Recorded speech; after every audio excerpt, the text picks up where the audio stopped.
Assalamualaikum warahmatullahi wabarakatuh. Perkenalkan, nama saya Almania Syafira, NPM 18-10057 dari kelas A. Hari ini akan menjelaskan mengenai teknik penulisan karya ilmiah dari proposal saya. Pendahuluan. Latar belakang. Asuransi simpanan adalah tindakan yang diterapkan di banyak negara untuk melindungi deposan bank secara keseluruhan atau sebagian dari kerugian yang disebabkan oleh ketidakmampuan bank untuk membayar utangnya pada saat jatuh tempo. Sistem asuransi simpanan merupakan salah satu komponen jaring pengaman sistem keuangan yang mendorong stabilitas keuangan. Sering tidak disadari oleh masyarakat bahwa menyimpan uang di bank tentu ada risikonya. Mereka pada umumnya percaya begitu saja kepada bank sekalipun tidak ada jaminan secara tertulis dari pihak bank bahwa uangnya akan tetap aman kalau pada bank tersebut terjadi sesuatu. Di lain pihak, kalangan perbankan pun tidak dapat memberikan jaminan secara tertulis atas keamanan semua dana masyarakat yang disimpan di bank. Masalah keamanan dana yang disimpan di bank baru disadari oleh masyarakat pada saat pemerintah melikuidasi sejumlah bank yang bermasalah. Para nasabah bank yang dilikuidasi ternyata mengalami kesulitan untuk menarik dananya. Di lain pihak, pemerintah pun pada awalnya menyatakan bahwa masalah dana masyarakat pada bank yang dilikuidasi adalah tanggung jawab bank yang bersangkutan. Karena tidak ada kepastian, sangat wajar kalau pada akhirnya menimbulkan keresahan di kalangan masyarakat. Berdasarkan pengalaman melikuidasi bank yang ternyata diikuti dengan adanya rush, maka atas saran IMF, pemerintah diwajibkan untuk memberikan apa yang disebut blanket guarantee, yaitu berupa program penjaminan atas dana masyarakat yang disimpan di bank. Karena telah ada blanket garansi dari pemerintah, maka pada saat likuidasi bank, berikutnya rush yang timbul tidak lagi dalam skala besar. Praktek penjaminan dana masyarakat oleh perusahaan asuransi deposito sudah sejak lama diperkenalkan di negara-negara lain. Amerika Serikat misalnya telah melakukan sejak tahun 1993 melalui Federal Deposit Insurance Company. Untuk lebih memperjelas mengetahui apa dan bagaimana praktik asuransi deposito di berbagai negara dapat dikaji dalam tabel terlampir. Dari berbagai model IDS, sebagaimana dijelaskan di atas, nampak bahwa ada beberapa prinsip universal yang diberlakukan dalam mengelola perusahaan asuransi deposito. Pertama, yang berkaitan dengan keanggotaan sifatnya adalah sukarela dan wajib. Kedua, yang berkaitan dengan penyelenggaraan pilihannya adalah swasta atau pemerintah. Dan ketiga, yang berkaitan dengan besarnya ganti rugi yang bersifat terbatas. Dengan menggunakan model IDS yang telah dipraktekkan di berbagai negara tersebut, maka sekiranya pemerintah akan segera membentuk IDS. Tentunya tidak jauh berbeda dengan ketentuan yang bersifat universal. Tentunya acuan yang universal tersebut tidak bersifat baku dan sangat memungkinkan diadakannya berbagai penyesuaian. Menurut IADI per 31 Januari 2014, 113 negara telah menerapkan beberapa bentuk asuransi simpanan eksplisit, naik dari 12 pada tahun 1974. 41 negara lainnya sedang mempertimbangkan penerapan sistem asuransi simpanan eksplisit. Identifikasi masalah. Yang pertama, bagaimana mekanisme pelaksanaan asuransi deposito. Yang kedua, apa saja problematika yang muncul dari asuransi deposito. Yang ketiga, bagaimana risiko yang timbul akibat asuransi deposito. Tujuan penelitian. Adapun yang menjadi tujuan dari penelitian ini adalah sebagai berikut. A. Untuk mengetahui bagaimana mekanisme pelaksanaan asuransi deposito.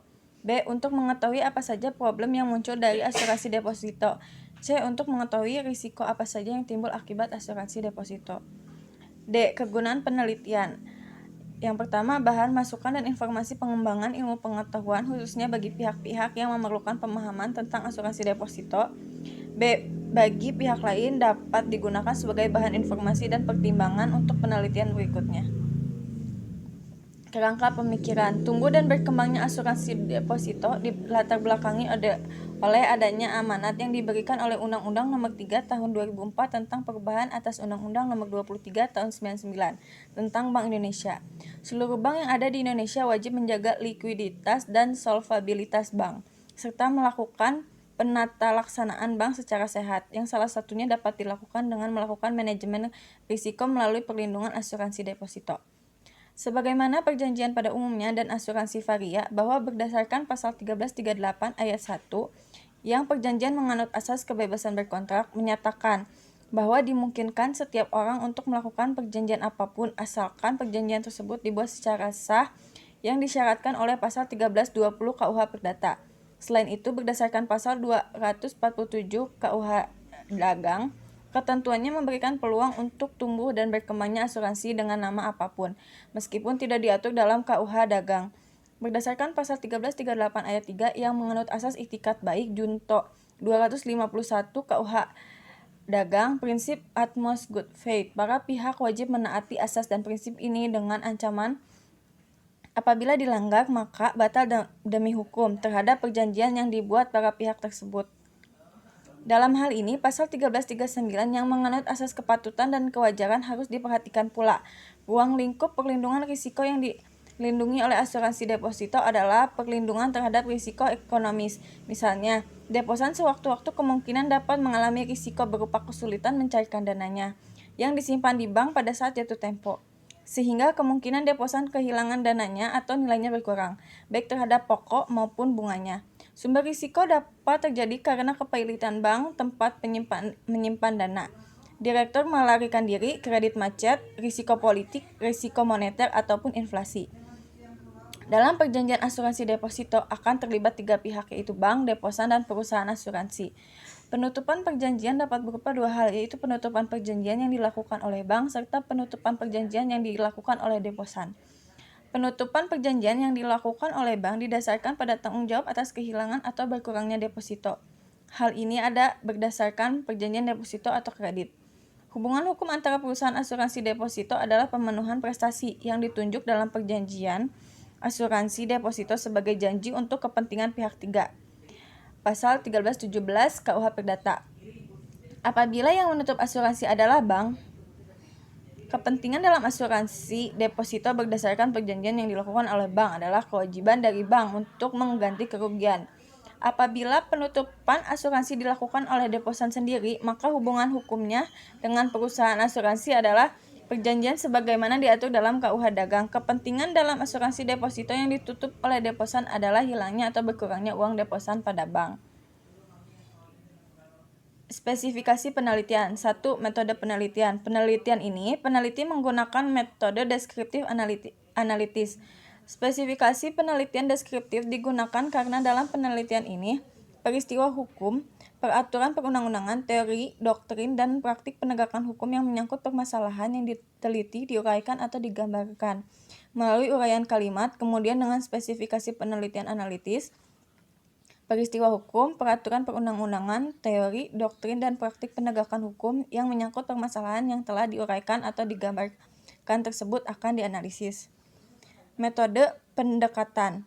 Metode pendekatan yang peneliti gunakan yaitu metode pendekatan yuridis normatif. Digunakan yuridis normatif mengingat bahwa dalam penelitian ini menggunakan data sekunder berupa perundang-undangan, asas-asas hukum, teori hukum, dan doktrin sebagai pisau analisa. Dan karena dalam penelitian ini, peneliti mengkonsepsikan hukum sebagai apa yang tertulis dalam peraturan perundang-undangan atau law in book, atau hukum dikonsepsikan sebagai kaidah atau norma sebagai patokan dalam berperilaku, patokan dalam menyelesaikan masalah hukum, dan patokan dalam penegakan hukum. Yang ketiga ada tahap penelitian. Adapun tahap penelitian yang dilakukan dalam penelitian ini adalah A. Penelitian kepustakaan. Penelitian kepustakaan yaitu penelitian yang dilakukan untuk mendapatkan data yang bersifat teoritis dengan mengumpulkan, mempelajari, dan menganalisis sumber-sumber bacaan yang erat hubungannya dengan permasalahan dalam penelitian ini. Penelitian kepustakaan ini mengumpulkan dan menggunakan data sekunder yang terdiri dari 1. Bahan-bahan hukum primer, yaitu peraturan perundang-undangan yang berkaitan dengan objek penelitian, diantaranya KUH Perdata, buku 3, pasal 1338 dan pasal 1339. KUH Dagang, pasal 246, Undang-Undang Nomor 3 Tahun 2004, perubahan atas Undang-Undang Nomor 23 Tahun 99 tentang Bank Indonesia. Yang kedua, bahan-bahan hukum sekunder, yaitu bahan yang menjelaskan bahan hukum primer berupa hasil penelitian dalam bentuk buku-buku yang ditulis oleh para ahli, artikel, karya ilmiah, maupun pendapat para pakar hukum. Yang ketiga, bahan-bahan hukum tersier, yaitu bahan-bahan lain yang ada relevansinya dengan pokok permasalahan yang menjelaskan, serta memberikan informasi tentang bahan hukum primer dan bahan hukum sekunder, yaitu artikel internet. Yang kelima, alat pengumpulan data. A. Data kepustakaan. Data kepustakaan dikumpulkan menggunakan alat pengumpulan data berupa daftar, checklist, inventarisasi, klasifikasi, dan sistematisasi peraturan perundang-undangan, asas, teori, doktrin, buku, dan putusan pengadilan yang berkaitan dengan asuransi deposito. Selain itu juga digunakan flash disk, handphone, kamera, catatan, dan alat tulis. Yang keenam, analisis data. Analisis data yang digunakan dalam penelitian ini adalah metode yuridis kualitatif. Metode analisis secara yuridis digunakan karena yang digunakan pisau analisa oleh peneliti adalah perundang-undangan, dengan memperhatikan hierarki perundang-undangan yang digunakan dan hubungan antara satu undang-undang dengan undang-undang lain. Di samping itu juga karena digunakan metode penafsiran otentik, penafsiran sistematis, dan penafsiran gramatikal dalam menganalisis undang-undang. Penelitian ini menggunakan metode kualitatif, yaitu tanpa menggunakan data statistik atau angka-angka, tetapi melalui juga rangkaian kalimat. Selanjutnya akan ditarik kesimpulan guna menjawab permasalahan penelitian secara deduktif melalui silogisme hukum. 7. Lokasi penelitian. Dalam pengumpulan data penelitian ini dilakukan di berbagai tempat seperti A. Perpustakaan, yaitu di Perpustakaan Fakultas Hukum Universitas Pasundan, Bandung. Dan yang kedua, Perpustakaan Dinas Perpustakaan dan Kearsipan Daerah Jalan Kawaluyaan Indah. Mungkin sekian dari penjelasan proposal dari saya. Mohon maaf bila ada kesalahan. Assalamualaikum warahmatullahi wabarakatuh.